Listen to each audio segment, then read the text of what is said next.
My name is Jonathan, and this is my 2004 Honda Shadow VLX 600.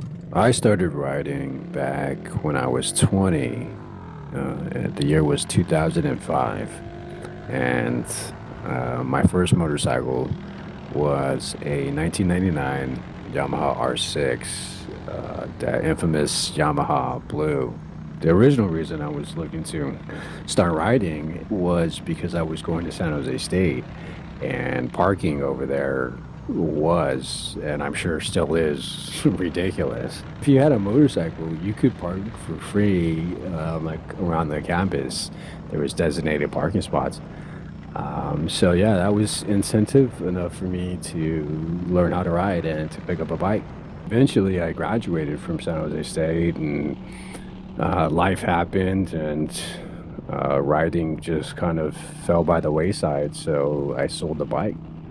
I actually got back into the motorcycle scene in 2014 when I ran into a high school friend of mine at the gym, and I asked him what he'd been up to, and he told me about this motorcycle he built, and he had actually brought it with him, so we went and checked it out, and it reminded me of like the Bat-Pod from The Dark Knight.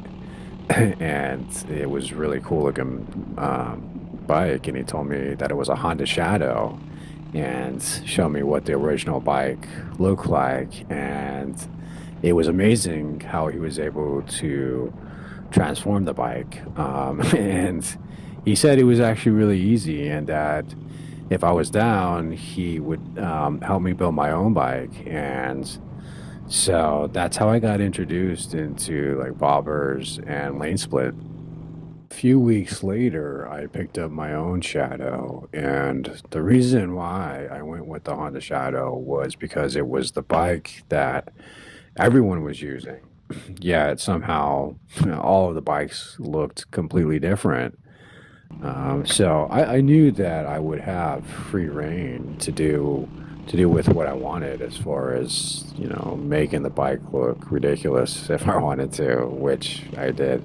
That bobber that I picked up was a very reliable bike and went through a few different transformations. Um, but then, unfortunately, in May of 2018, I was involved in a motorcycle accident, and the bike was totaled. Um, I'd been in a few nasty spills before that, but this was the first time that a car was involved, a vehicle, and it was pretty scary. I ended up in the trauma center across the street from where the accident happened. Um, but I realized quickly that I actually had it pretty good that day as far as motorcyclists were concerned. Um, but I still had, a situation to deal with. I didn't think about not riding, though. I definitely thought, like, man, how fucked up is my motorcycle, right? That was like the first thought, which is dumb, but it was. My favorite thing about my bike would probably be the paint job on the motorcycle tank. It's and the headlight. But yeah, my paint job, because I don't consider myself very artistic, like at all. But that paint job is so simple, yet allows me to look like I know what I'm doing. When really, I just sprayed a bunch of rattle cans into a tub of water and then dipped the tank into it. So yeah, it's a process called hydro dipping, and it's relatively easy. Like I said, it's just you put water into a tub big enough to fill whatever you want to paint, and then you spray the top layer with whatever colors you want.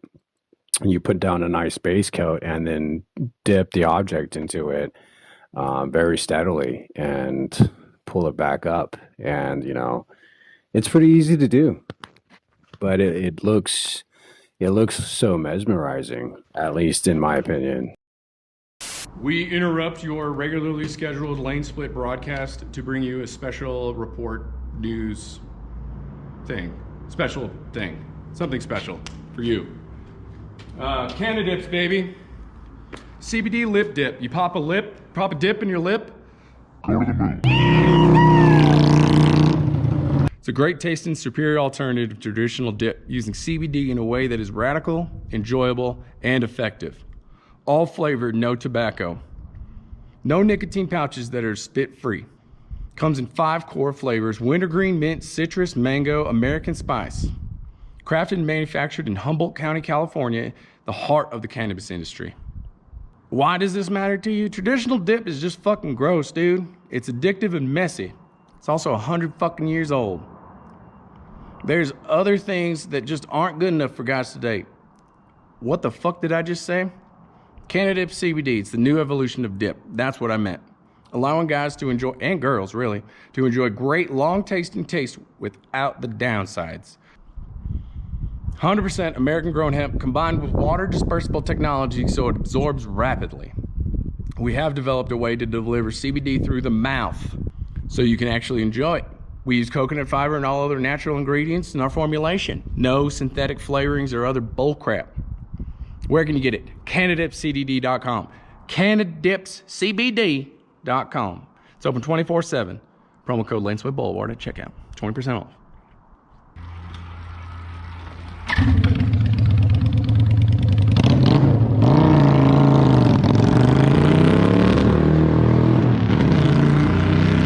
When I started building my new bike, I knew off the bat that I wanted to convert to suicide shifting instead of the traditional shifting method on the handlebars.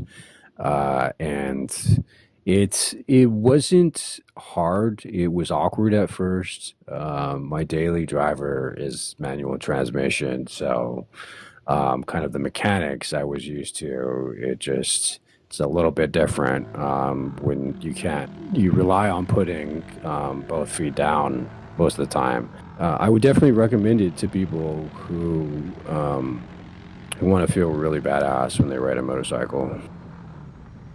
My handlebars are probably the most expensive part on my bike. They sent me back like $150, and I got them from Zombie Performance. They're called riserless squid bars.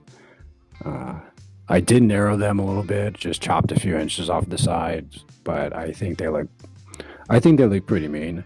My bike is sponsored by like Home Depot and Amazon, and I reuse parts from my old bike, but my tip would probably be to anyone looking to get into the custom motorcycle scene would be to start cheap and watch lots of videos, because there's tons out there.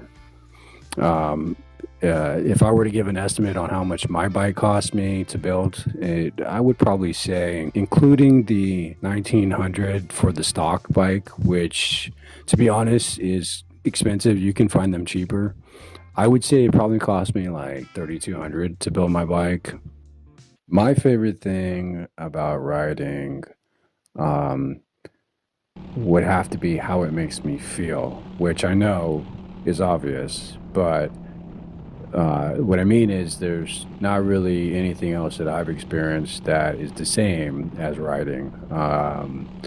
Obviously there's other activities that are more dangerous, but it's different, you know, and I enjoy the feeling of riding. So yeah, that's it. That's what I enjoy most, the feeling that it gives me, because I can only find that feeling when I ride. Since I built my first bobber and started riding with the Lnspltblvd guys and hanging out with them, there's some great memories, and probably my favorite memory is our trip down to Born Free in 2015. It was my first year, and I rode all the way down to Southern California. I wasn't the only one, a lot of guys did, but we stopped halfway down and camped, and we got attacked by raccoons, and just had an awesome time, and stayed at this beautiful house and down in Southern California. Man, it was a really, really cool time. You know, yeah. I don't know. It's just one of the things that I'm happy to be a part of. You know, it was one of those experiences where you look back and you're like, holy shit. I have some future plans for the Shadow. I picked up a sissy bar from a cycle swap meet out in Hunters Point in San Francisco a few months back. And it's a Trident looking sissy bar, just something very unique that caught my eye. Doesn't even go with my bike, but I just freaking had to have it, so I got it. And now I got to put it on, which means I have to put on a rear fender. And the rear fender is something I've held off putting on for quite a while, because I really enjoy the look of the Bat Pod, or the Bat Cycle, as some may know it. You know, it's just a mean looking stance for a motorcycle. But I suppose I am maturing. Yeah. Any last words? Not really motorcycle related, but it's easy to complain. So shut up and make a difference, you know? Go out there and be the change in the world you want to see. Well, that does it. Thank you everyone for watching and or listening. I hope you enjoyed it, because I definitely had a blast making it. Yeah, ride safe. Seriously, it's freaking crazy out there. It's gonna look wild, dude, but it's gonna look sick. You might have to repaint your bike blue and gold, dude. Let's give some fish scales on the tank. Yeah.